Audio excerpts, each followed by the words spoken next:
If you're looking for all the answers, I don't have them. But what I do have is a particular set of skills I've acquired over a very long career. Skills that I hope are beneficial to you as we travel through this sports card journey together. Hey guys! Welcome to another episode of the Sports Card Investigator. My name is Andy, and I am so happy that you guys are here to join me. I really look forward to our weekly adventures. Man, I tell you, it takes me about a week to put together an episode for you guys because I do outlines and I try to figure out exactly what I want to say, and I am envious of these guys that are putting out these episodes every day or every other day. I must be doing something wrong, but I love it. I love that our community is growing, and if I can do anything to help you guys that is beneficial, then that's all I'm trying to do, is just trying to make you guys, give you as much information as I possibly can. So, in the last episode, I mentioned I was getting back my bulk PSA sub of 262 cards, and it arrived, and I threw out some questions to you guys on whether or not you want me to do a show maybe revolving around that submission. And I got a lot of excellent feedback, communication, and questions, and it seemed like you guys would be interested in something like that. So I said, what the heck, let's do it. And a couple guys asked questions. I heard from Jake from 90s Baseball Card. If you have not checked out Jake, 90s Baseball Cards, please check out his YouTube channel. What an amazingly nice person, educational, informative, very passionate about the hobby. I would definitely go and check out Jake. And I basically, one of the questions that Jake threw at me was he would love to hear more about my process when I'm sending cards to PSA. Definitely going to talk about today. And Anthony asked, he would love to hear my strategy regarding grading cards with the new update of PSA pricing. Also was curious if I have a desired profit margin and choosing what to grade. Absolutely I do, and that is an excellent question because you guys should also. So let's dive in and take a look at those two questions. One thing I want to stress to you guys is we always have to adjust our thinking as things change within the industry. Things are always in a constant state of flux. That's apparent. How we react to those changes will dictate our success for the future. We have to adapt and overcome. And that's how we make sure that we succeed. So with that, yes, I had to adjust my strategy several times over the past few months due to the fact that PSA changed their pricing policy.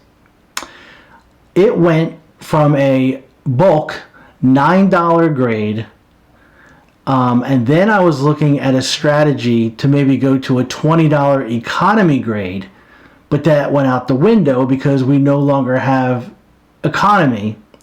Now we are faced with a value grade of $15, and this has its pros and cons, but there's nothing between that and a $50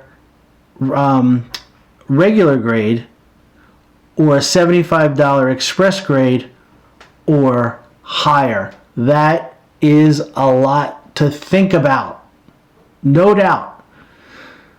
So for instance, on the submission that we're going to talk about today, there are some cards that I graded in this submission that you'll see that I would just not grade going forward. It's just too much of a financial risk, and it doesn't make any sense, even at that $15 grade. So let's take a quick look at the numbers. I was paying $9 a card to be graded. At the 200 threshold, or the 100 threshold, I can't remember, for a value grade, it dropped down to $9, okay? Now your cheapest grade, as I mentioned before, is your $15 value grade. That is a huge difference. So in this current submission that I graded 262 cards in, that cost me $2,358 plus about $100 for shipping. That same order today under the $15 grade would cost me $3,930, an increase of $1,600. That's some serious money. I don't care who you are, that's a lot of money. So we really have to take a hard look of what we are grading and if the grading makes fiscal sense. Remember, that's why I always want to stress to you guys, we never want to get into a fiscal issue because that will literally make or break us. So how do we do this going forward? What doesn't change is how we evaluate the cost effectiveness of grading. Now here's how I do it. It's a simple process. Trust me, if I can do it, anybody can do it. First, I take the price of a PSA 10 of the card I am going to grade. Now, I get it. Sometimes there's not a PSA 10 there, but you can pretty much look at comparable cards and figure it out. And if you ever had an issue where it's like, I'm not sure what the card could be, you could actually message me. I'll help you noodle it through, or there are other ways to figure it out. But for our argument's sake, we'll figure out what the price of a PSA 10 is going for, right? Then we compare it to the price of a PSA 9. Now, we always are going to strive to get PSA 10s when we do our grading. But if we get a 9, we don't want that to go negative into our profit margin. You'll see what I mean.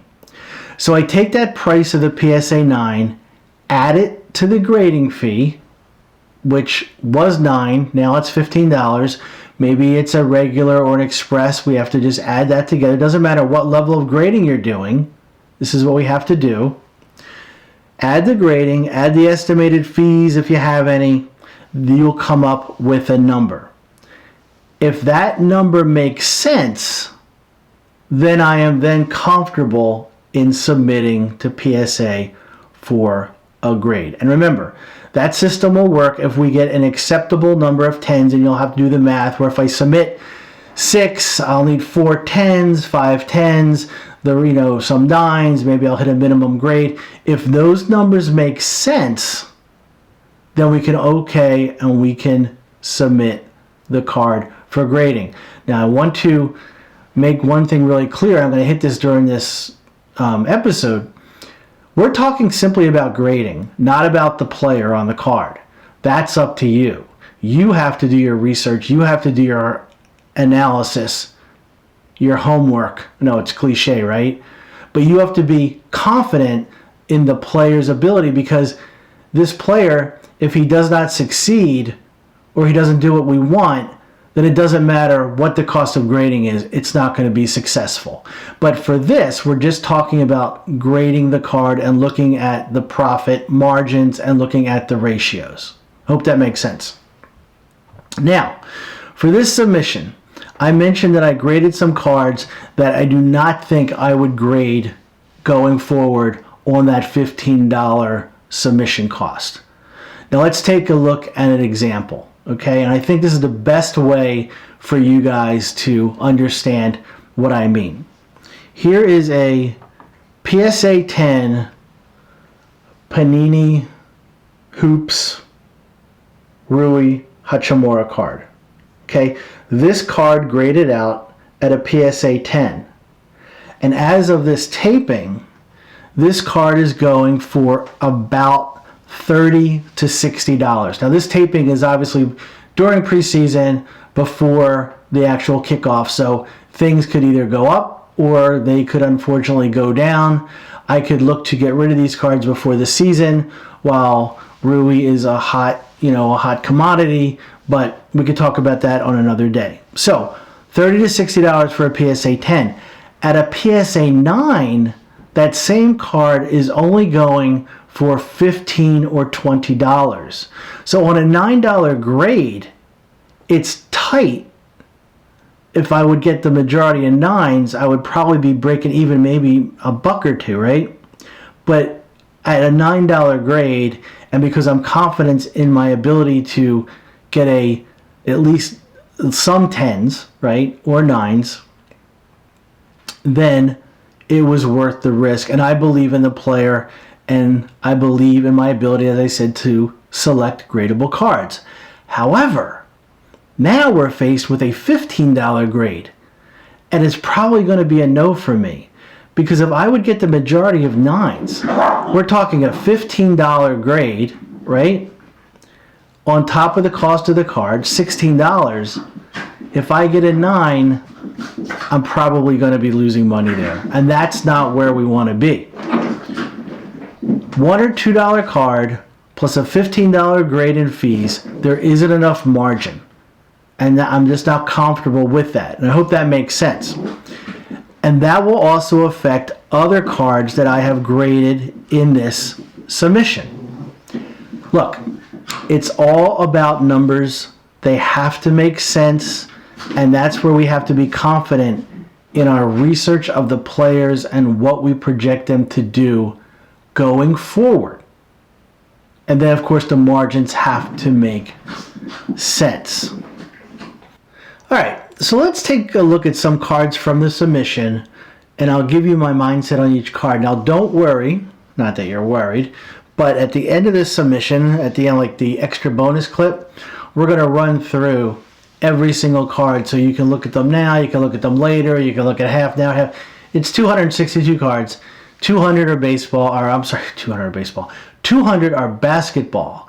The other 62 are baseball and football. A lot of the baseball my son sent to me so I can look at, and if I thought they were good for grading, I submitted them in my submission on his behalf. You guys know I am mostly a basketball guy. So, also, very important, before we begin, and that's why I kind of was thinking whether I wanted to do this episode. Any of these cards that you are seeing, obviously, they're guys that I liked 10 months ago going into this season. Because remember, in our last episode, we talked about having an operational plan where we plan for the future. So right now, as we're looking at this year, and as the year goes on, we're targeting those players for next year, the guys that are going to make that jump. Now, there's always going to be maybe a case where someone comes out that you love and you buy a card, or you pull a really great card and you do it on a 10-day submission. That's different. These are just cards that are going to take a long time. In fact, today when I was looking at my account with PSA, because I have a lot of cards still in the hopper at PSA, they just said that they are taking 11 weeks before you even get on the clock there. So we also have to keep that in mind going forward. But getting back to my original thought, these cards now for you, I cannot recommend, because I'm not telling you to go buy these cards by showing you a submission. The submission is only to give you information on my mindset when I am grading cards. Let me tell you a quick story. When I was with DEA, I served for 3 years in Bogota, Colombia, back in the early 90s. My second or third day there, I got a call that the Colombian National Police found a cocaine processing lab.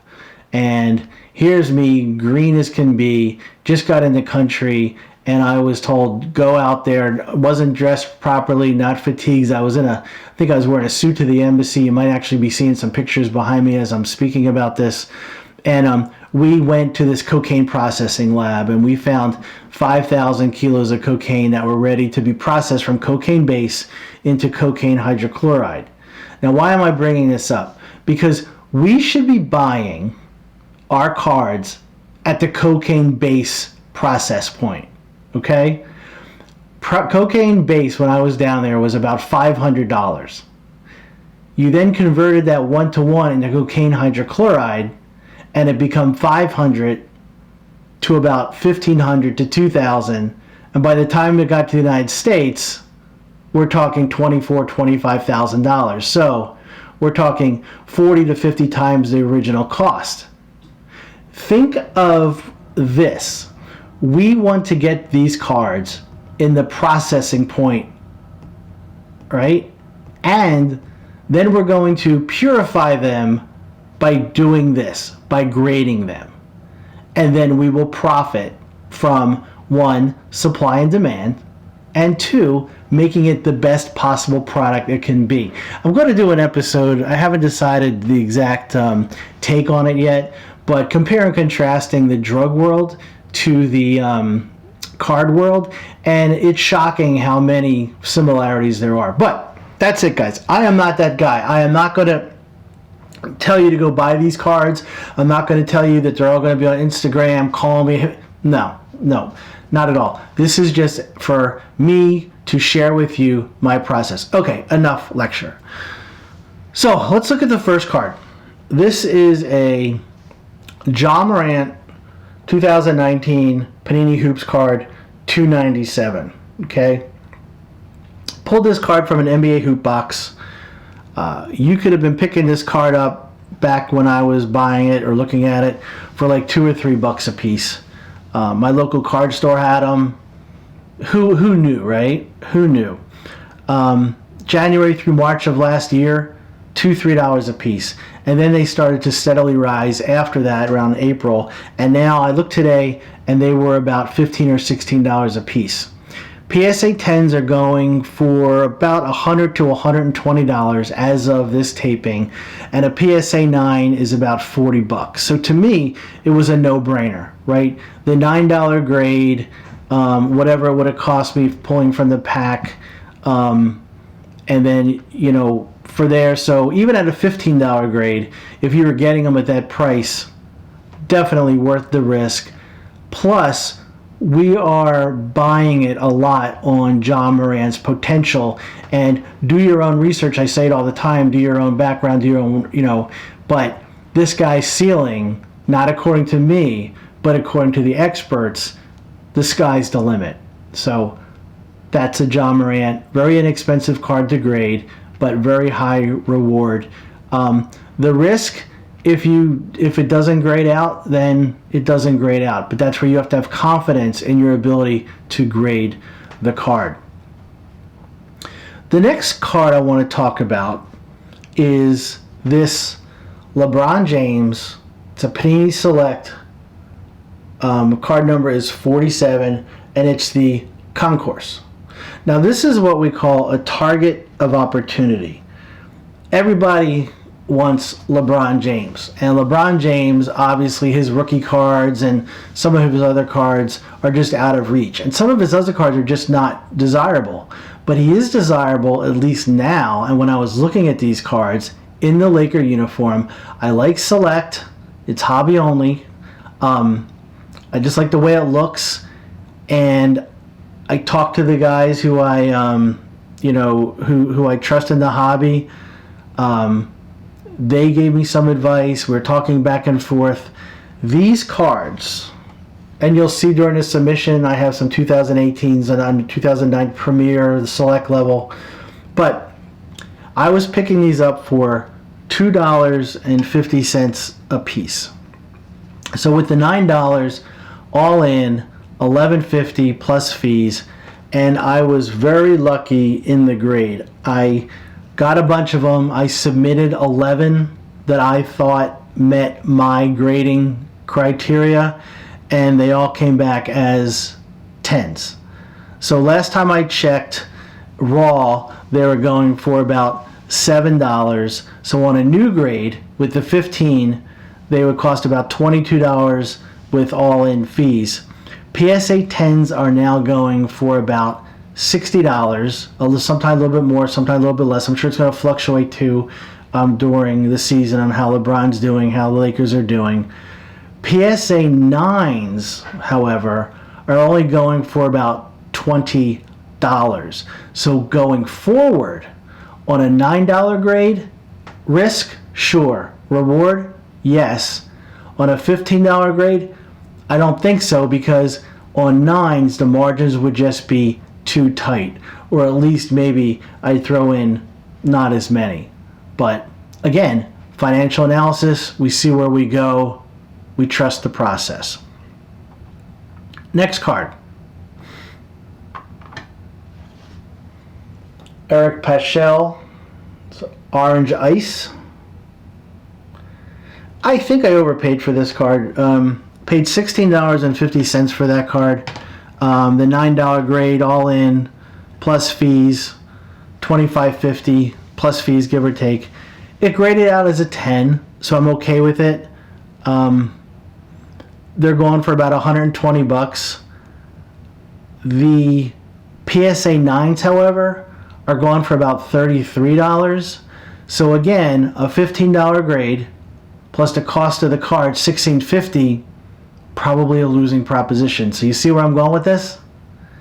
I know it's a hard decision. It changes the way we think about grading going forward.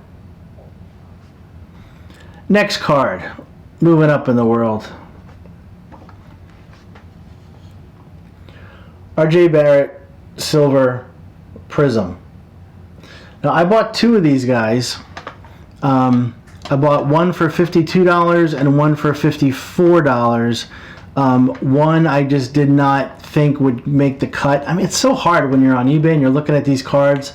They look good, then you get them, and I just can't pull the trigger sometimes. I know I'm anal about grading, and I just want them to be. And look, you're going to see, because I'm going to show you on the minimum grades out of the 262, 5% came back, didn't meet the criteria that I set forth as a 9.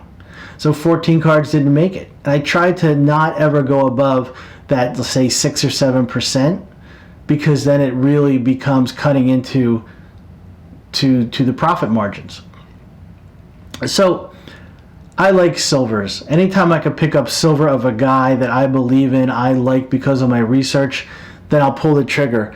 I'm not going to spend hundreds of dollars on it. I try to get it when it is at a cost that is agreeable to me. I did that video 2 or 3 videos in, I think, about how the silver prisms were dropping after 30 days and they're at their lowest point. This card actually was $38, and I missed it. And I paid $52 and $54, which I can't complain, which is a very good is a good price. Today they're going for a raw for about $130. So even the ones that I wouldn't put in for grading, they did go up enough where it would be 2 times your money, or 2.5 times your money. So I'm happy with that. And the PSA 10s now are going for about $700 before the regular season starts. And finally, for this section, Cam Reddish, PSA 10. I was buying his base cards for between $4 and $7 a piece. His PSA 10s now are going for about $150, and his 9s are going for about $45. Now, let me make this clear on these cards. They are not long-term holds for me. They are basically grades, see how the season's going, and flip them. And it's important also for you guys to realize, for me, I have no sentimental attachment to these cards. There are some cards that I'll collect and hold with my son, but on these cards, no sentimental attachment. These guys are not texting me on my birthday. I don't know them personally. Some guys love these guys. They collect them. More power to them. This, to me, these cards I view as a commodity. They improve in value as the skills of the players advance. And that enhances their value through grading, and then we can capitalize on that market. Now, I know grading base cards is a hot topic of conversation, and when I was in the DEA Academy a long time ago, we had to qualify with our firearms. So you had to be proficient in firearms if you were going to be a DEA agent, right? And when we would practice at the FBI Academy, because back then we shared an academy with the FBI, there was a silhouette on the target of a famous villain, famous criminal from the 30s named John Dillinger. He was a bank robber. And a reporter once asked him, shortly before he met his demise, after he met the lady in red, Google it, it's a cool story. They asked Mr. Dillinger, "Why do you rob banks?" And John Dillinger said, "Because that's where the money is." So why do I grade base cards? Because that's where the money is. Look, it is what it is. If the market changes, I'll adapt. But collectors, investors, they crave Prism base cards of good players. That's the key.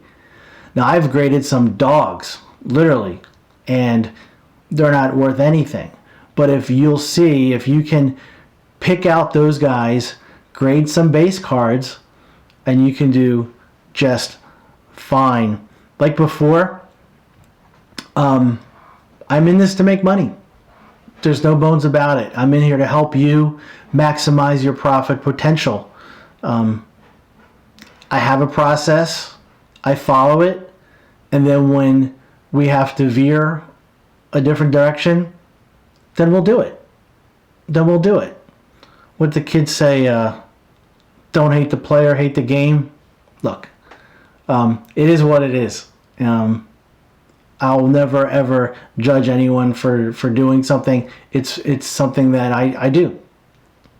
So one of the requests I received was if I could go over the difference between a PSA 9, a PSA 10, and a raw or ungradable card. Well, there's no difference between a PSA 9 and a PSA 10. Of course there is. And absolutely, we will go over it. I will show you, I will give you hard evidence and facts of the difference between a 9, a 10, and a ungraded, or say minimum grade, a card returned because it did not meet the specifications of a PSA 9. I would say it's very rare that I cannot find the difference or the rationale from a grader on a card that comes back as a 9 or a minimum grade. In other words, I don't blame the grader for getting a bad grade. I blame myself. I mean, is it possible that they're having an awful day, or they broke up with their girlfriend, or they had a incident? Sure it is. But I believe people have integrity, and I believe they're doing the best that they can. And I will tell you, I've never had a card that comes back, very rarely, if at all, that I can look at that and say, that's screwed up, that should have been a higher grade. Well, a 9 at least, or a 10. I hear excuses all the time. Oh, they're not gonna get a 9 or a 10 because they're trying to control the pop count. It's mislabeled. You name it, guys. If the card is a 10, you're most likely, most often, with a high certainty, going to get a 10. If it grades out as a 9, you're going to get a 9, right? Grading is subjective. I understand that. But in all the cards I graded, if the card doesn't grade out, it is my fault. I recently saw a reveal. I love these reveals, these blind reveals. Sometimes the reaction on the guys' faces when they get like a really good, I think it's awesome. They'll pull like a Luka numbered card, rookie, and it's a 10, and I'm like, oh man, what a card. I mean, that's a lottery ticket, right? So I recently saw a reveal, and the person pulled, it was an ultra modern card, and it was a PSA 5 on an ultra modern card, which I don't know how you do that. Maybe it was mislabeled, or maybe it was just such a defect that they just missed. I don't know. I don't know. I couldn't see the card. They tried to show it to the camera lens, but I couldn't pick up on anything. It was very hard to see. But it was funny because the person actually came back and they had a magnifying glass, and they were, they were looking at the card through the loop, and they said, I can't find it, and they're gonna crack it out and send it back. And I'll be interested to see if they do that, if the card comes back at a higher grade. But on a PSA 5, it should be pretty obvious, right? If you go onto eBay and just Google PSA 5, you won't see many. Many of the PSA 5s that they have are super, they're older vintage cards. But every once in a while, you'll see like a PSA 6 or an 8 on eBay, and it'll be like rare because it's only one exists, which, yeah, okay, one exists. It kind of reminded me when I was younger, and your car would break down or it would stall, and you'd get it to the side of the road. And what's the first thing that we do, right? We pull over, and then if we're driving with our buddy or we're driving with our girlfriend or our wife, we pull over and they say, okay, I'm going to go check out what's wrong with the car. And then we go to the front of the car and we pop open the hood and we look under the hood and we realize we have no idea what we're even looking at, right? It's an engine. I don't know. I'm not a mechanic. Usually it's the flux capacitor. But my point is, if you don't know how to analyze and look at a card for grading, then you probably shouldn't be grading the card, because then we're just throwing money away. We're guessing. It's a guessing game. And we want to have some control over that, right? When I was with DA, we did search warrants all the time. We had to gather evidence. We had to analyze it. We had to make sure it was good enough to bring it to court. Make sure it was worthwhile. So treat your cards like evidence. If you know someone who is really, really good with details, artistic, let them take a look at the card before you grade it, right? Go on my I tell you about submitting cards where how I clean them up and make sure they're good to go, and that kind of thing, and look for the defects. Put a checklist together, Make sure that these cards, when you're submitting them, you're confident in your practice. And if there are imperfections, you'll spot them. Are you going to spot everything? Nope. In fact, I'm going to show you in a second. I'm going to compare a 9, a 10, and a minimum grade. And I missed it. So it's possible. But we just want to enhance our odds of doing the best we can when it comes to grading. So with that, let's take a look at a couple of examples. All right, here we go, Ty. This will be comparing a 9, a 10, and a raw minimum grade card. Here we go. Oh, man. All right, guys. So here you see a Cam Reddish PSA 10. Now let's take a look. I mean, it's a PSA 10, so we're not going to find that many things wrong with it. Otherwise, it wouldn't be a PSA 10. But I want you to pay close attention to a couple things that I want to point out. Number one, first thing you can look at is, let's take a look at the rookie card or the rookie shield. Okay? See if I can get closer in on that. All right, it looks really good. There's not really an issue with it. It's framed properly, and you can see it's right in the middle where it should be. You'll also see you don't see any foil areas here that bleed over, which is also something that I always look for. Then I also look at the top. Now you would say, oh, wait a minute, the top is uneven even though it got a 10. But if you think about it, it really goes from here across Cam's noggin all the way across. The same with the red. So down here, and that looks pretty good. If you look, oh, excuse me guys, if you look also, we'll get the hole in the frame here. The centering is not bad. It's not perfect, but it meets the criteria for centering on PSA. And let's do a quick flip around where you can see it does indeed look a little bit less here than here, but it's not bad. And then also on top, always check this out where the number is, where the square is there, right? And what you could do too is, if you go on eBay and look at their PSA 10s, compare what a PSA 10 got on your raw card. Sometimes that's easier to do too, and then you can compare the two cards. So this is a PSA 10. Okay, let's take what a PSA 9 looks like.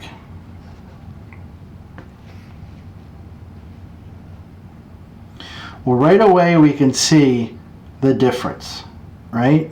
So you guys seeing that right away? Look at the rookie shield. It's a little bit off center. You can actually see the outline, right? It's not horrible as far as the centering, but if you look at the top, it's a little bit less. If we compare it to the, not terrible, but the things that stands out to me right away is the way the rookie shield, let's see if I can move that closer and get it in focus for you guys. There you go, see that? How that does that? That's going to be your 9 right off the bat, and you can see the foil, how it bleeds over a little bit. But there's a telltale sign right there. Sorry guys.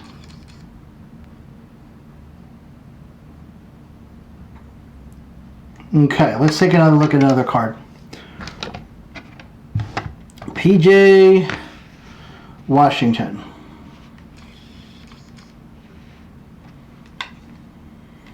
PSA 10. Let's look at the same thing.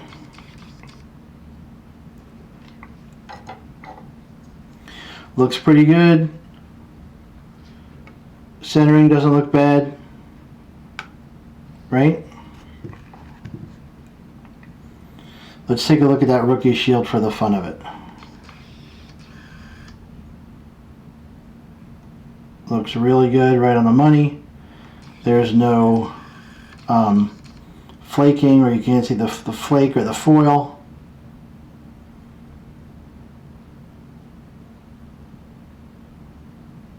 Now let's flip it around.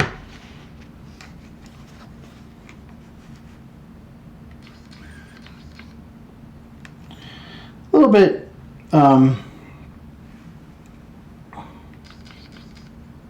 off center, not terrible. And take a look right here. How that comes right at the ball there. Little tiny spot between his head. See how that's square like that? Now let's take a look at the 9. Can you guys see that right away?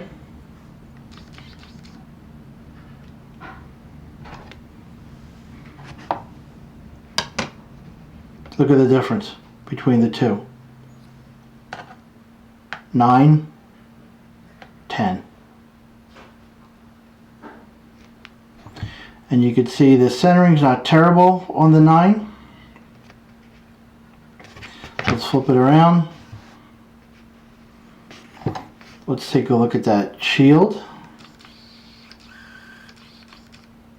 Doesn't look terrible. You can see it's a little tiny bit off though.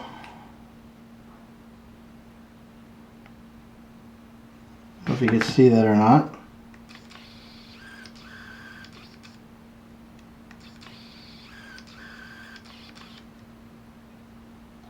But all in all, not terrible. Is that my focusing? And then if you look, the centering isn't bad, but you can see on the back, that is definitely the 9 to a 10. You can see that's the main difference. So if you look closely, you can spot the differences, but people are like, well, what about a minimum grade card? Well, let's take a quick look at that. Now when you get the cards back, you never want to see it, but you get back cards that say minimum grade, doesn't work.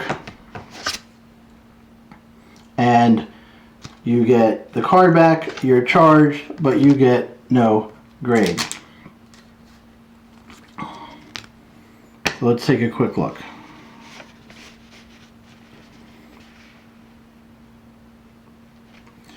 Now here's tough to see because I was examining this card when I got it back, but there is a surface issue on the card. It's just really, really difficult to see, but trust me when I tell you there is a blemish there. And if you look at the back, again, it's going to be really, really hard to see because you have to examine it when it comes back. But there is actually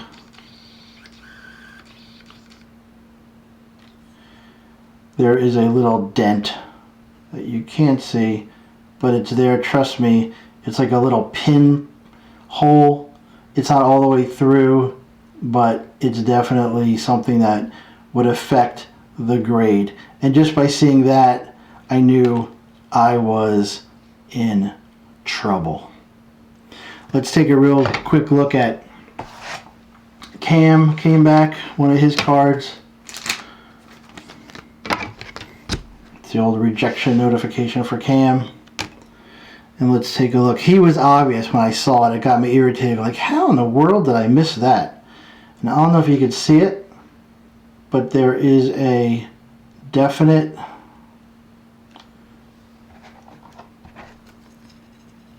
there's a right here, if you can see that, but then right there there's actually almost a, you see it right there, and that will do you in, my friends. So I apologize for the camera work. I'm not the greatest camera guy. I have to get a good setup going forward, but that, when we look at it, we can definitely tell the difference between a 9 and a 10 and a minimum grade card. So I hope you enjoyed that. As a special bonus feature, we're going to run through all of the cards on our way out. You'll see them. It was a 262 card PSA bulk submission. The gem rate, there was 69% PSA 10s, or 180 cards. The PSA 9 mint rate was 26%, or 68 cards. And the minimum grade that did not get my PSA 9, did not qualify with the PSA 9, was a 5% rate at 14 cards. So, with that, enjoy the submission. As total transparency, I will have the sheet from PSA on my Instagram. If you want to look at it, it just shows all the cards that you're going to see in a second with the grade. As again, I tried to be as totally transparent and honest with you as possible. If you have any questions about the grade, if you have any questions about my mindset or questions about anything, just hit me up on the comments. Check out Instagram. I can't tell you how much I really enjoyed doing this with you guys. So until then, enjoy this submission, and we'll see you next time.